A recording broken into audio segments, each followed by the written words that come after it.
going here. So thanks for being here. I'm Heidi Stigler. I'm one of the counselors here at North. I am Samantha Ribble. I am another counselor here at North as well. So we wanted to offer this presentation to share information with you guys about all the different ways throughout high school that students can earn college credit. So the next slide here, these are all the different topics that we're going to get to in this presentation. So there are opportunities for every student. So no matter what your plan is after high school, whether it's from going into an apprenticeship after high school graduation or attending a 4-year university, there are different opportunities that fit whatever type of goals students have after high school. So I'm going to let Ms. Ripple kick it off here. All right. So our first one we're going to chat about is the Dual Enrollment Academy. This is a program that is through WCTC, and it is particularly kind of for high school students to utilize their time, their senior year. They did start a new program that is a junior-senior year as well.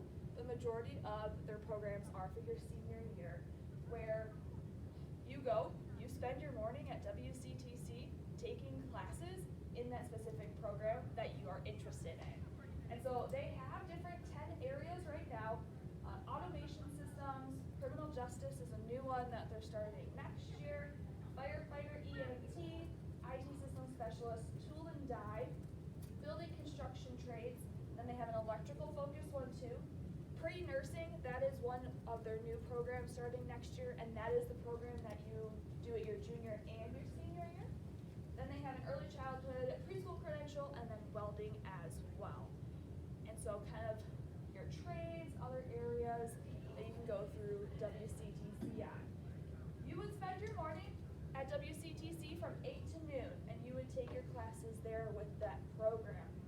All right, then you return back to North for your last couple of classes during the day. Typically our seniors, that's that required English class, or if you need government or econ, those are those classes that you take in the afternoon, that you arrive after lunch.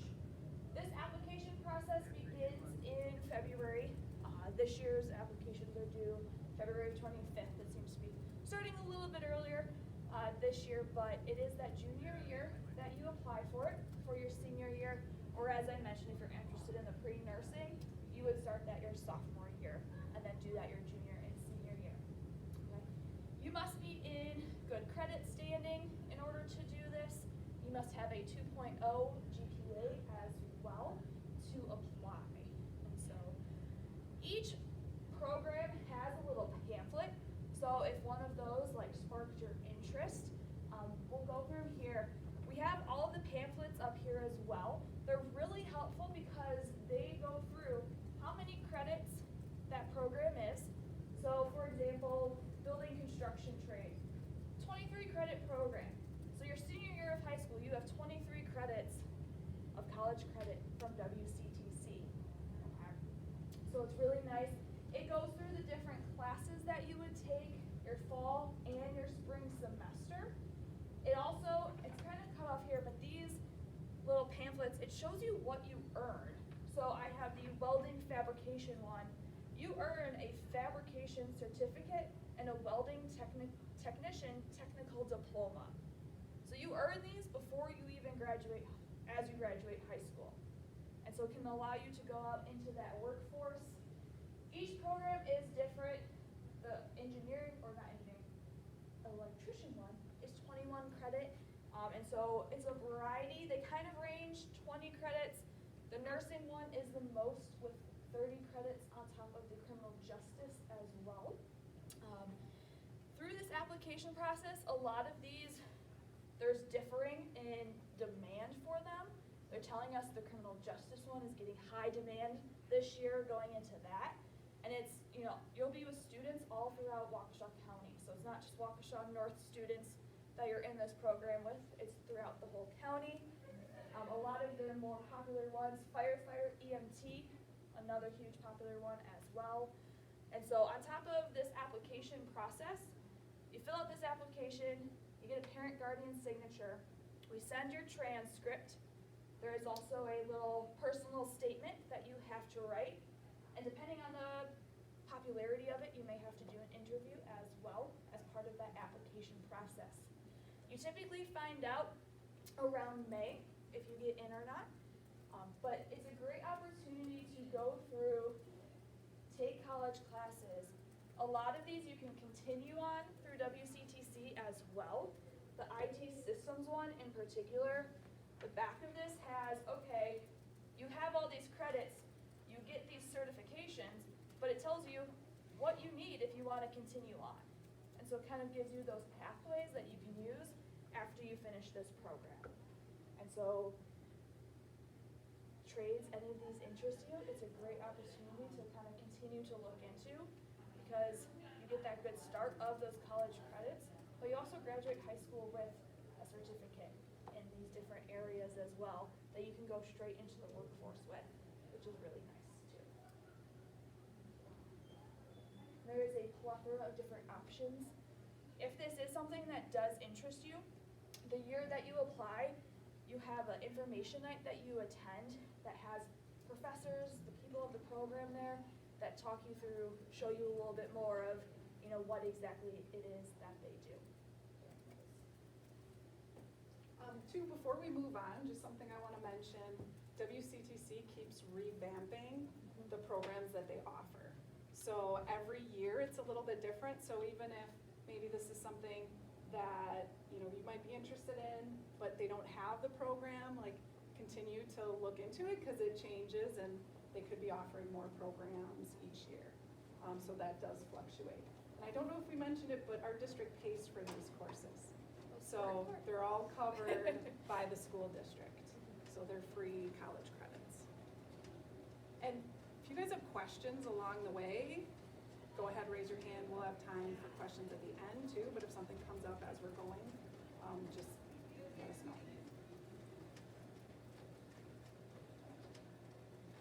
All right, so early college credit program and the next program that we'll get to, Start College Now, probably the most complicated in terms of just kind of understanding the process and what students can and can't take. So the easiest way I usually describe it initially is it's kind of like the dual enrollment program, but a la carte version, meaning that students can just take one college course a semester.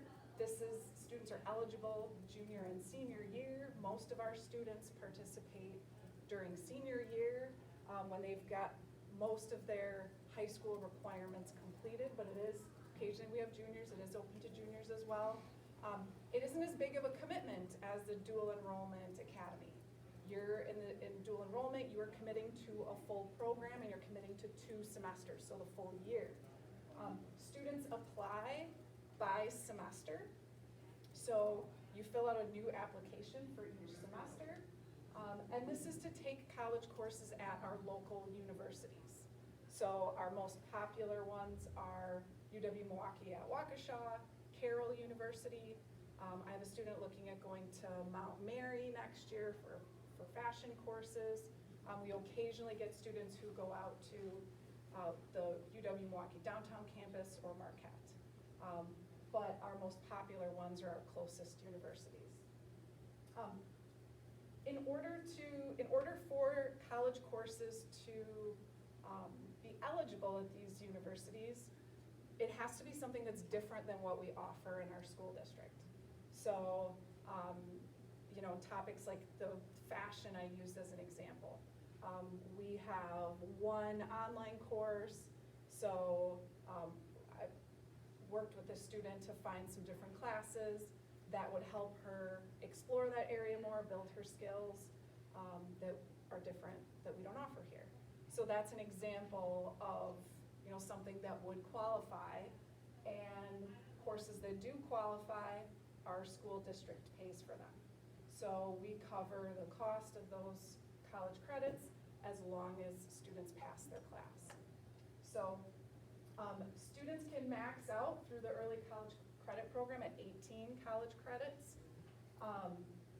And the way that we do it in terms of their schedule here at North too, is the fewer or the more college credits that they're enrolled in a semester, the fewer high school credits they would need to take. So obviously they still need their graduation requirements met, but if they have 2 or 3 college courses, they might only have a couple of classes here at North. So the schedule and what that looks like varies from student to student based on where they're going, how many college classes they're taking, that sort of thing. So each schedule or program looks different for each student who gets involved in this program. Some of the other like popular classes students take, also different than what we have, anthropology, philosophy. A lot of our students who take AP psychology their junior year and like that field will go on to take advanced psychology classes too. There are grade point average requirements for the university, so students do need to meet those in order to apply. This is what the application looks like. The counselors, Ms. Ripple and I, and Ms. Werner, who's not here tonight, we work very closely with our students to help them find classes that meet their needs and make sure that they're gonna also meet the requirements of the program too, so that they get approved for them to take. The deadlines are very important. These do not change, so it's always March 1st for the upcoming fall, so you have to apply. That's pretty early in advance that you have to apply, and then it's by October 1st for the spring semester. So those applications can be turned in early. Unfortunately, usually the colleges or universities' schedules are not out yet for the semester that students are applying for. So like, it's usually after March 1st that the UW Milwaukee Waukesha campus will post their fall schedule of classes. That's okay, students will still apply for courses that they're interested in. You're not, in the initial application phase, you're not like choosing a specific section of a class. You're just applying for the name of the course that you'd be interested in taking. So in these applications, students usually have at least a few different options of classes that they'd like to take, because then they can choose from those when we get to the point of actually enrolling in a college class. It gives them some different options. Yeah? Are some of the gen ed classes that are typically your first or second year college courses part of this? Yes, so the examples that I gave you, intro to anthropology, intro to philosophy, those are pretty popular general education classes that are either like a social science or a humanities, something like that. So those, those generally qualify usually. Yeah, good question.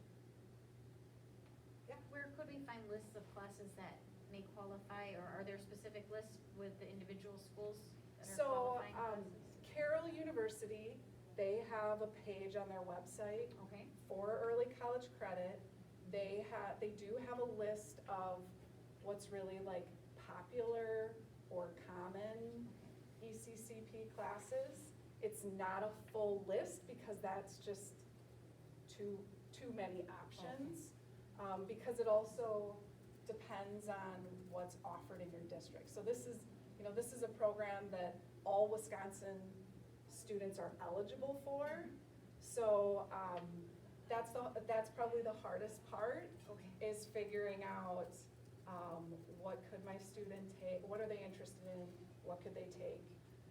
You're looking for classes that don't have prerequisites, so like introductory level classes, or if it has a prerequisite, that it's something that your child would be needing. So like the psychology example, if it's a class that requires intro to psychology, AP Psych would be that prerequisite. So Carroll has that list. UW does not have a list. I don't know of any The other. only other one that I've used is MyAd. Oh, So art okay. classes, they have the Okay. list. They have a list? but- Okay. Mhm. Alright. Yeah. Did you say that this program was limited to juniors and seniors also, or is this across the board? No, this is for juniors and seniors. Yep, so as early as fall semester of junior year, students could take advantage of this program.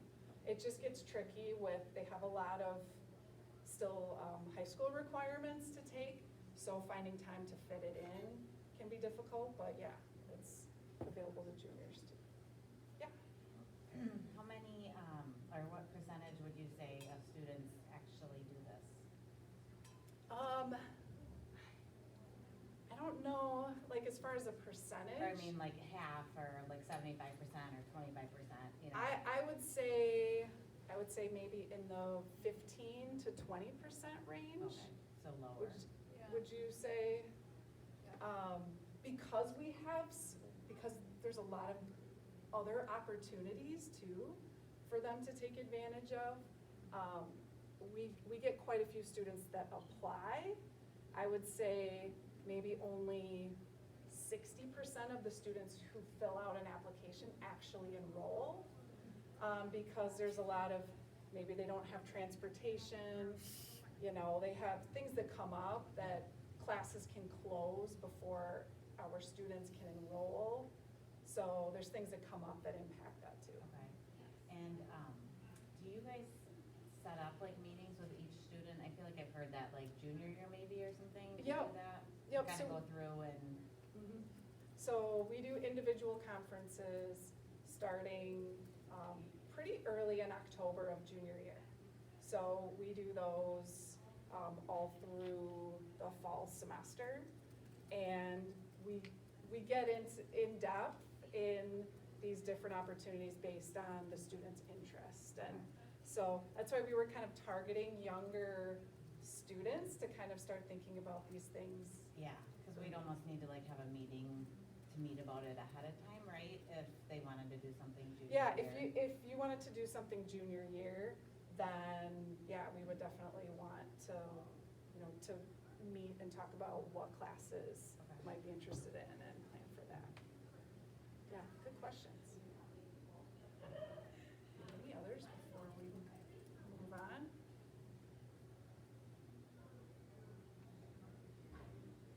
So this is a screenshot of UWM's like course search tool. So you could look up any campus. So again, most of our students go to Waukesha. This is one of the, probably the best tools I use to help students find classes, because if you just go to the course catalog, there's a lot of things that exist in the catalog that aren't necessarily offered, you know, each semester, or maybe sometimes they're only offered, you know, even less frequently than that. So this is a way to look at, okay, if I'm looking at the fall semester, I could look at this past fall of 2021, and see what were they offering in the fall. If the class was just offered this past fall, better chance that it's something that would be offered, you know, next fall as well. So Start College Now is the exact same program I just described through early college credit, except it's only for our technical system. So they just decided to give it a different name. So the same rules apply, the same deadlines apply. They have to be courses that are different than what we offer. The deadlines to apply are the same. They do have a little different application, which we'll look at in just a minute. So most of our students go to Waukesha Area Technical College. It's the closest to us. Students could go to MATC. We sometimes have that. You can also earn up to 18 credits through Start College Now. And popular classes or reasons students have gone to WCTC. I've had a few go into real estate and take real estate courses, public safety, criminology. Before we had this criminal justice program, through dual enrollment, we had a lot of like criminal justice students go through. So some of those now are gonna go the dual enrollment route, some might just instead choose to take some classes through Start College now. Yeah. Sorry, I have No. one other question. When the students take the college credits in the high school level, do the colleges recognize those credits as traditional or non-traditional credits? So through this program, they're treated like any other student in the classroom. So it's, it's transcripted, they have a college transcript. We do also put it on the high school transcript, and they count as elective credits towards high school too. So they're direct college credits. So they would count at like obviously Carroll or UW-Milwaukee, but not necessarily at other colleges? You'd have- So you meaning Um, WCTC specifically? No. Or the just- ECCP one? Would- Yeah, so it depends on where they end up going. Yeah. What they end up majoring in.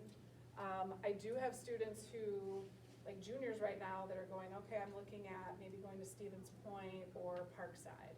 So they're looking at like gen ed requirements for those campuses, and then going, okay, well, these are some things that would be helpful for me, and can look at how that would transfer to like be really, be really strategic about what they're taking. Yeah, is that something you would have to like contact the college and like kind of get confirmation, or are the classes kind of like, if it's labeled pretty much the same, it usually would correlate or?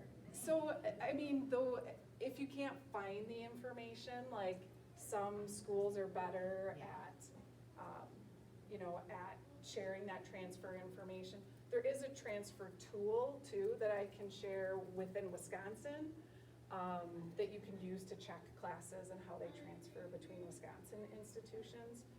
But you can just email an admissions person and say, I'm gonna take this class at UW-Waukesha, screenshot of the course name and information, and ask them how it would transfer Okay. to, if there's, questions about Yeah. it.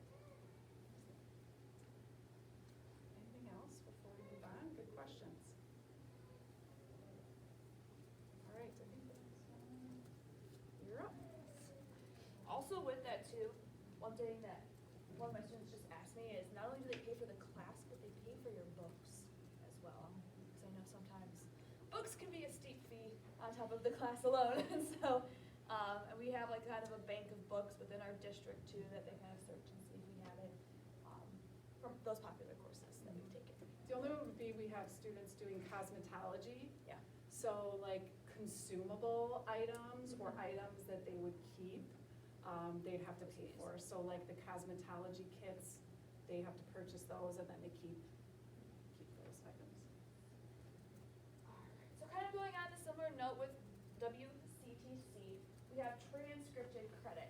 So what these classes are classes that you take in the high school, at the high school level, but you get course credit through WCTC with that. And so some of these you may recognize if you just went through scheduling with your child as classes that we have here. Our teachers here teach them. They're kind of, they go through a process with WCTC of, that training to do this transcripted credit. And so you gain your college credit through WCTC, so you would have that as well on that transcript. I know it's a little hard to read some of them that we offer. We have industrial math, automotive technology, our accounting classes, our transcripted credit.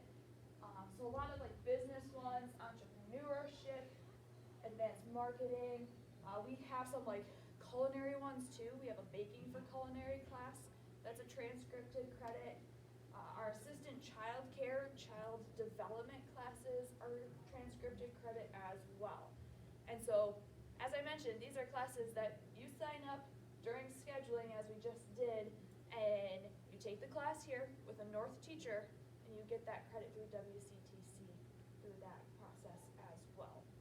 And so, this is the list of them. Also, if you look at like our course selection guides that we have on our website, any class that has a T next to it qualifies as one of those transcripted credit classes as kind of our guide there, so you can where those fall, within that.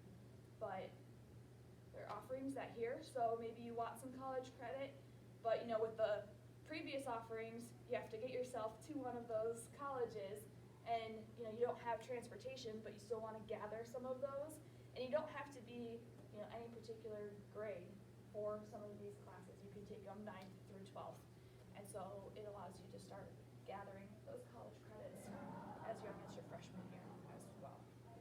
And those are only good at Waukesha County Technical College? The credit is, yeah.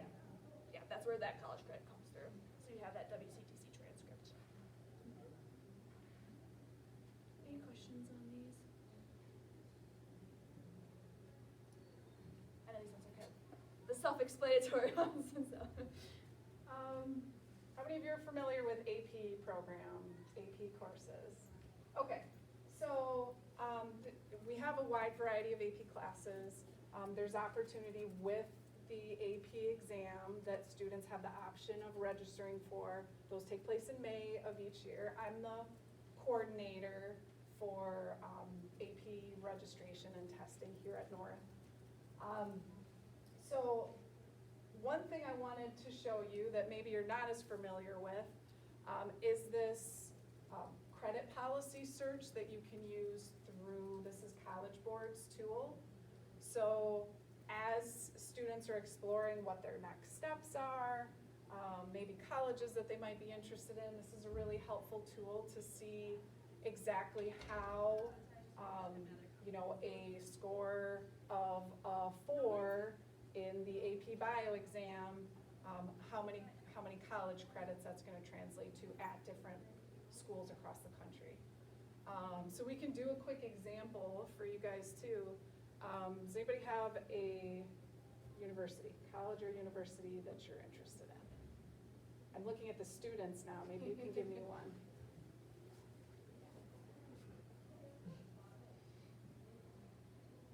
Madison. All right, Madison, thank you. So start with, go back here, go find your college. And then Madison.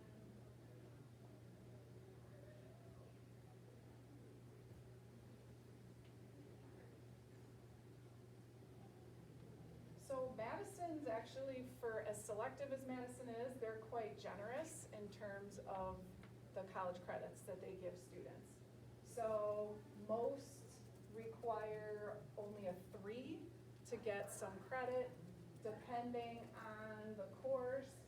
So like here, if you get a 3, that might be a little bit hard for you guys to read, but a 3 in the AP Bio exam that I was just giving as an example, you get 3 credits. They're like general credits. I think general science.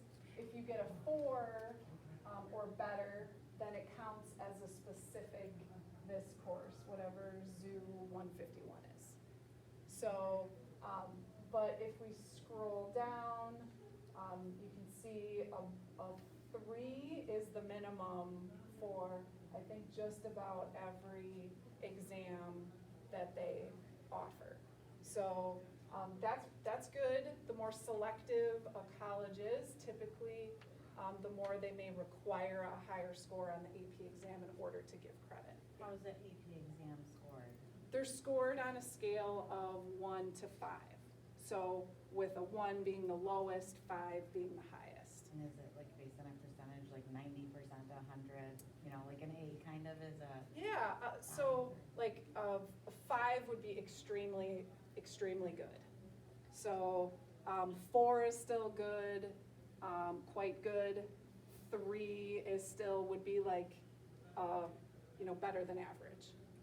Because that's their, most schools, that's their minimum threshold of, beyond that, if you get a 1 or a 2, we're not giving you any credit for it. So I don't know if it translates necessarily to percentages, but yeah, that's kind of how it breaks down. Good question though. So sometimes when students are looking at comparing colleges, it can make a huge difference from one campus to another campus in terms of AP credits, especially if by the time you're getting into junior or senior year, if you've taken a lot of AP classes and AP exams too. The registration for AP exams, each year is in early November. So it does come about pretty early in the school year. So keep that in mind. They ask students to register well before they might necessarily feel really confident about taking an exam at that point.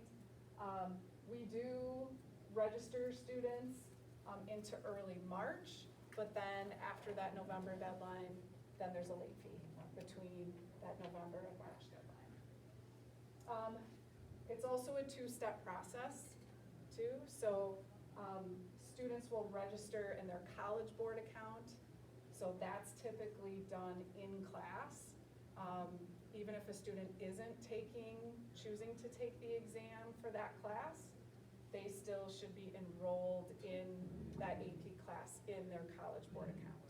So that step's usually taken care of in the classroom, but then total registration is where students and parents go in to register and pay for exams. Any questions about AP program or the exam registration at all? Alright. Am I doing this part too? Oh, go ahead. So another way that you can earn college credit through high school is retroactive world language. And so, for example, let's say you're going to UW Green Bay and you decide you want to continue on with the language, or some majors require language. You will probably get a placement exam. And depending on your score on that placement exam, you may earn some retroactive credit. So this is where being in a foreign language in high school will help you. You don't necessarily need a certain number of years of foreign language in high school to gain this credit. That just helps you develop the skill. So by the time you take that placement exam, which is typically between your senior year, that summer between senior year and freshman year of college, and then you do better, the better you do, they place you higher. So let's say you're in Spanish right now, you learn Spanish, you take your placement exam when you go to college, they place you into a 300 level Spanish class. So you've skipped 2 levels. You skipped the 100 and the 200. You're not taking the 100 and 200, but because you're placed higher, they're actually going to backtrack and still give you that credit for the 100 and 200 level Spanish class. And this works with not just Spanish, but other foreign languages as well in college. And so you're not necessarily skipping foreign language classes, they're just placing you at your ability level and giving you some retroactive credit for your ability level. Because they recognize that you worked hard throughout high school to develop those language skills. So they're not going to start you back at 1, they're going to place you higher and kind of give you some of that credit beyond. Every college within the UW system has this. They have some credits, they have a credit cap of how, so if you go like super high, you're capped at certain credits depending on the college. Most of them is pretty high. It's like 16 credits of retroactive that you can get. You also have to get at least a B in that college class. So if you get placed into that 300 level college class, you only get that retroactive credit if you get a B in that or higher in that college class. B is kind of the average, some of them are like B minus, you may see a C, but as long as you get that grade in that higher level foreign language class in college, you'll get that retroactive credit. So it's a good way to kind of gather some of those. Yeah. So I think I've heard, like, in order to get into a lot of colleges, you need at least 2 years of foreign language, maybe 3. When you go to college, then is that like, is foreign language then still required, like at a higher level, and that's where you would get this, or? Yes. Or not so necessarily? some colleges there is no foreign language requirement. Others there are. Like your example of Madison, I can tell you 2 years you need. It all depends on your major and the program that you go into. Some of them require a minimum of certain number of foreign language classes that you take. Others, it's not a requirement, but even with, depending on the requirement, if you do want to continue on with that foreign language, this would still work for that. Okay. It also, like, you know, you need a certain number of elective credits. Yeah. That, you know, the retroactive could help with Yeah. that too, even if it wasn't something you're planning on, you know, continuing. And we have a link here too that goes, this is from the Wisconsin DPI, so it has all the Wisconsin schools on it. So if this is something you're curious of, like how many credits specifically for a school, some of them have little blurbs too. So like Beloit College, like the only way to get that credit is by having an AP foreign language class. So they don't have the retroactive per se. You take the AP test, you get the credit that way. But majority of them have that kind of retroactive credit and tells you, you know, what you need in the class, how many credits you can get for it, and, you know, what that all entails as well. And so it's a nice tool to use if you are in a foreign language and you're planning on continuing it, so that way you can see, you know, because we have students that walk out our door with Spanish 6 under their belt, you know, senior year, and then if they go up into kind of that next level Spanish, then they're able to pass, you know, they can max out those 16 credits that they get just from taking that placement exam and maintaining that B in that higher level class. If you're planning on continuing with a foreign language, a good thing to look into. And it's not just, and depending on the school, like we were researching some schools the other day, like one, it's like, you can do it with Russian, you can do it with, you know, German, French, Mandarin, you know, any foreign language that the college offers. Questions? Any questions? If you don't mind, if you could just take a couple minutes to do this quick survey, if students, if you have your iPad or phone, just to give us some feedback on, I think there's like 3 or 4 questions. They'll just help us plan for the future. We also have handouts up here. Yeah. So like if there was a program that you found interesting, we have all the dual enrollment brochures for each program. So even though those can change a little bit from year to year, you know, you're welcome to take any of these home with you too. We do have the applications for the early college credit and Start College Now too. So if you're interested in just kind of seeing what that is, or want to keep one handy for the future, we have those here too. There's a Start College Now. For early college credit, there is a different application depending on if you want to do it through a private university or a public university.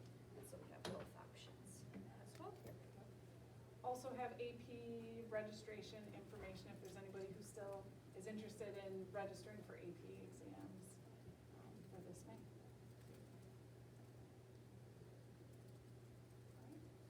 Well, thank you guys. Thank you. Thank you very much. Thanks for coming. This presentation is on our website too. Oh, okay. So,